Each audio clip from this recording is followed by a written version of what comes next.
Hello and welcome back, dear students. This is Shri Hari sir. Today we are going to start the first lesson of history, that is the historiography development in the West. In this lesson we got information about the historical research methods and the important things about writing the historical narration.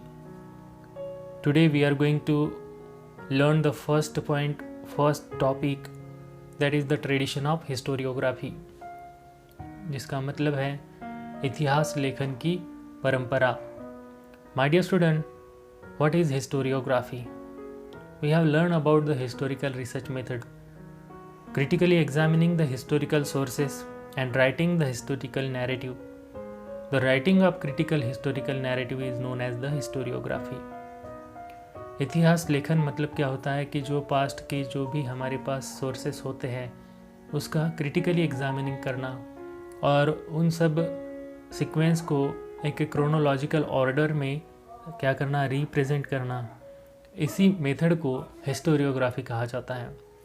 अगर short में इसको कहना है तो जो भी हमारे पास past evidences है उसको डिटेल और क्रिटिकल स्टडी करके उसको एक प्रॉपर सीक्वेंस में रिप्रेजेंट करना, मतलब इतिहास लेखन करना. जो हिस्टोरियंस होते हैं ना, उनके सामने कई प्रॉब्लम्स होते हैं. जैसे कि जो पास्ट इवेंट्स होते हैं वो पास्ट इवेंट्स को अलग अलग पार्ट्स में डिवाइड होते हैं और उसमें से कौन सा पार्ट जो आज के जनरेशन के रीडर्स हैं उनके तक पहुंचाना है. तो इसके लिए हिस्टोरियंस को उसको डिटेल पढ़ना पड़ता है और उसको एक कंसेप्चुअल फ्रेमवर्क देना पड़ता है. हिस्टोरियन जिस घटना का इतिहास लेखन कर रहा है तब वो जिस कंसेप्चुअल फ्रेमवर्क से उसको देखता है उसी कंसेप्चुअल फ्रेमवर्क का हिस्टोरी राइटिंग के ऊपर परिणाम होता है. The tradition of writing historical narrative is historiography. मतलब इतिहास लेखन करने की जो परंपरा है ना, इसी को हम इतिहास लेखन कहते हैं. लेकिन ये जो परंपरा है that was not prevalent in the ancient societies of the world. दुनिया की जो सबसे प्राचीन कल्चर है, संस्कृति है, उसमें इतिहास लेखन की परंपरा नहीं थी. However, that does not mean they were not aware about the historical time or were not eager to know about it. लेकिन इससे हम ये तो नहीं कह सकते कि उनको उनके पास्ट के बारे में कुछ भी इंफॉर्मेशन नहीं थी या फिर क्यूरियोसिटी नहीं थी, है ना.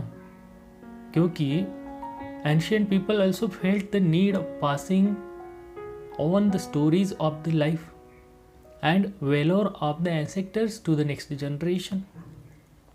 उसमें जो बड़े बुजुर्ग रहा करते थे वो अपने जो पूर्वज हैं उन्होंने सुनी सुनाई हुई जो कहानी है, कथा है, स्टोरीज़ है, उनका जो पराक्रम है वो आने वाली जनरेशन तक पहुंचाना चाहते थे. इसीलिए उनको इसकी ज़रूरत पड़ती थी और इसीलिए उन्होंने अपने जो रहने की जगह है, केव्स है, वहाँ पे इन स्मृतियों को क्या करके प्रिजर्व करके रखा है.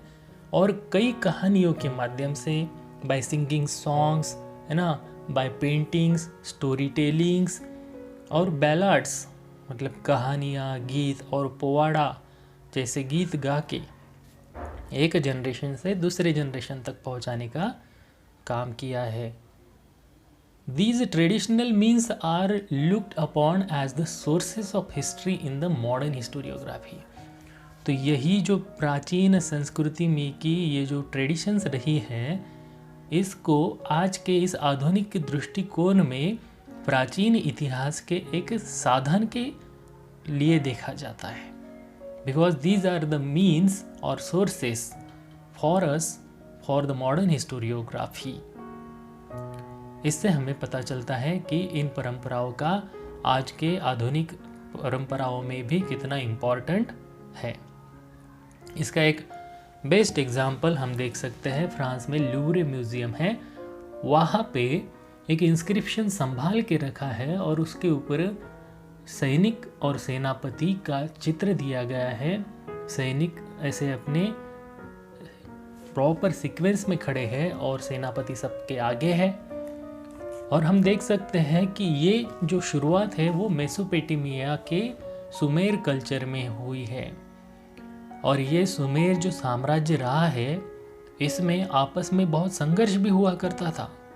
उनके इन संघर्षों की कहानी इन शिलालेखों में मतलब इंस्क्रिप्शन में लिखकर उन्होंने रखी है।